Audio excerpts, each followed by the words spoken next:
Hey friend, let's sit there and see why these people is mad at you. Because for some of you, I was hearing it's because you fine as hell. Okay, you fine. Okay, you're beautiful, you're handsome, you're gorgeous, whatever you want to call it. Okay, pretty.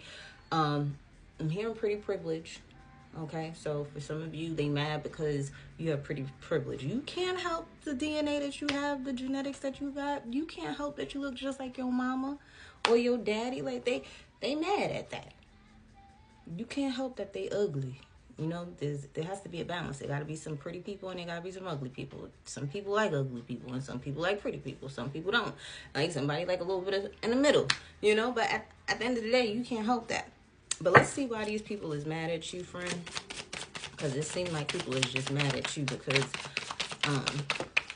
of your looks. And they fail to realize, too, that even though you may be pretty, people try to take advantage of you. People try to use you. People try to just be in close proximity of you just because of your looks. Like, people don't know, like, even though you're pretty, that you still go through things, you know? And that may be, like, the hidden secret behind being pretty, okay? I'm also, Spirit's showing me, what was that movie? Was it a movie? No, it wasn't a movie. It was a TV show. It was, what was that stripper show with the girl? Her name was either Diamond or something. No, not Diamond. I'm thinking of Players Club. What was that girl's name in that stripper show? It was a recent show. And it had like the rapper named Lil Murder or something like that. Whatever the name of that show was. The girl had a sister, a stepsister, right? And she was, quote unquote, the prettier sister. But little did people know, like, the father was essaying her. Like, he was feeling up on her. And that was his daughter. Like, and people didn't know, like, those were things that were going on with her, even with that pretty privilege. Like, those were things that were hidden. It's like, yeah, she's pretty. Yeah, everybody thinks she's pretty. But do you really know what I go through subconsciously? Like, do you know what I go through physically and emotionally and spiritually dealing with people 222 on the timer just because I'm pretty? You know, like, there's a lot of hidden things that go on with people with pretty privilege sometimes. And it's like they're mad that you're pretty, but little do they know the pain and the things that you may have to endure because of you being pretty. It's like they're mad, but little do they know, it's like they want all your pleasures, but they don't want your pain. And it's like, okay, you want my pretty privilege, but guess what else you want to have to go through?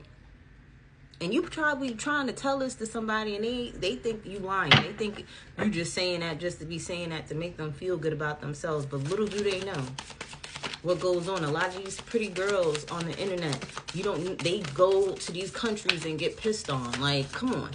Like, you don't know what these people be doing. And it's like a lot of healing has to occur after that. It's like you don't think that these girls or these guys out here that have these extraordinary lives, like some of these, they for front on the internet, because everything ain't real on the internet, they act like they got this amazing relationship, this amazing marriage, but little do you know, every other week, just to get $1,000 or $100,000 put into the bank account, they gotta get a black eye every week. Like, I gotta wear glasses for a week and a half. I gotta sit there and put butter around my bruise on my eye to get this money. Like, I gotta sit there and deal with the narcissist to have this type of lifestyle. Like, they just don't know what it is that you go through in order to have what it is that you have. And this is for somebody out here. And I feel like right now, too, for a lot of you, you're realizing it may not even be worth it.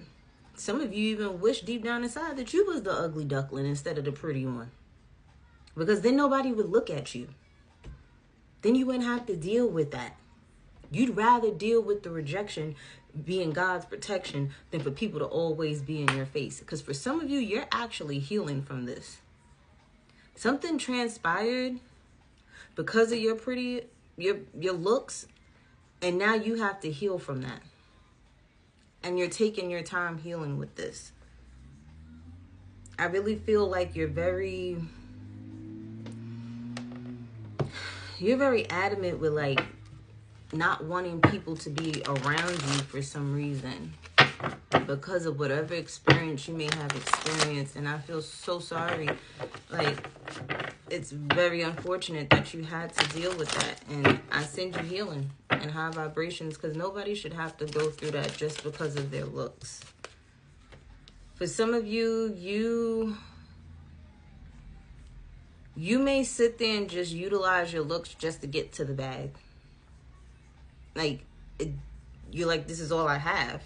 Like, all I have is my looks. Like, and that's what you may think about yourself. Like, all I have is my looks. So I'm going to use my looks as much as I can to get to this bag as much as I can, because I may not have these looks for long.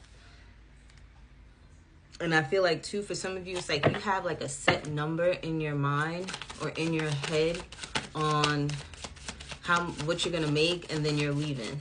It's like you're going to make X amount of money, and then that's it. I'm done. For some of you, you literally use your looks because you're a stripper. You know, 555 on the time, man. It's like, I'm going to get to this bag. I'm going to make this money. And as soon as I get to this set number, I'm done. Because I feel like for a lot of you guys, you did it out of greed, or you did it just to have materialistic things, or you did it because it made you feel good that people were lusting after you, but you didn't realize. You know what it's giving me? Spirit's showing me when I went to ATL to Atlanta one time, and my homeboy took us out, me and my sisters, and he took us to one of the little backwoods after hour spots that they got out there, and them type of places that don't close till like 11 o'clock in the morning.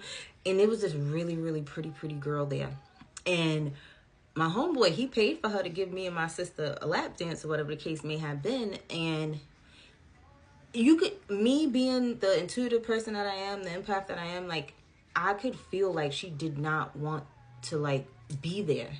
And I told her, I was like, girl, he done already paid for the dance. If you want, you could just have a drink with us, laugh it up, chop it off, take a break, because I know you're going to have to get back to working after your 30 minutes or 20 minutes of being with us anyway, so just take a break.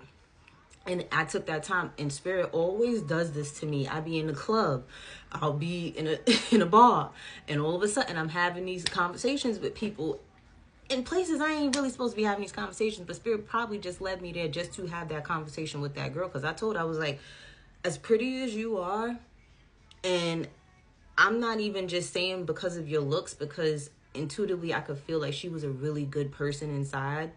I told her, I said, why you don't go work in the mall in Louis Vuitton, or go work in these high-end boutiques somewhere? Like, why are you here? Go be a content creator. Why are you here? This is not for you. Like, do you see the females that you got around you right now? You are sticking out like a sore thumb. I said, this is not the place for you. Okay? This is for people that have no other choice, no other option. And you have options whether you believe it or not. And this ain't the place for you. Because you could tell she was unfulfilled at being at that place. And I hope she took my advice and she left from there, because I said, sometimes these girls will beat you up just because you're pretty. They will sit there and cut your face just because you're pretty, just because you getting more attention than everybody, because you taking more money out their pockets. Like, and for some of y'all got yourselves trapped up in a situation or in a mental prison because of these things, and it's like it's hard for you to get out of, and that's probably why you set a goal. But I feel like once you get this money, or once you realize that you're really not stuck and you do have a choice, the Sun card is at the bottom of the deck. You're gonna have, you know, a better lifestyle. You're going to heal. You're going to have more success. You're going to feel happy again about yourself and the choices that you're making. So if this is you in a situation like this, just for materialistic things, just because this person wants a pretty person on their arm, you're going to have to set up some boundaries here. You're going to have the courage to sit there and say, you know what? I have to be a little guarded now. I have to sit there and be picky. I have to, you know, preserve your innocence, to be honest with you. It's like you don't want to get too far gone to where it's like you're winning at all costs like the rest of them. So it's like there's a need for you, again, rest, solitude, for you to really figure out what your next move is so it could be your best move, okay? Because your next move is definitely going to have to be your best move, sweetheart. Whoever I'm talking to, you have to make a better plan and have better goals, or you're going to end up like the rest of them, and it's not a good place.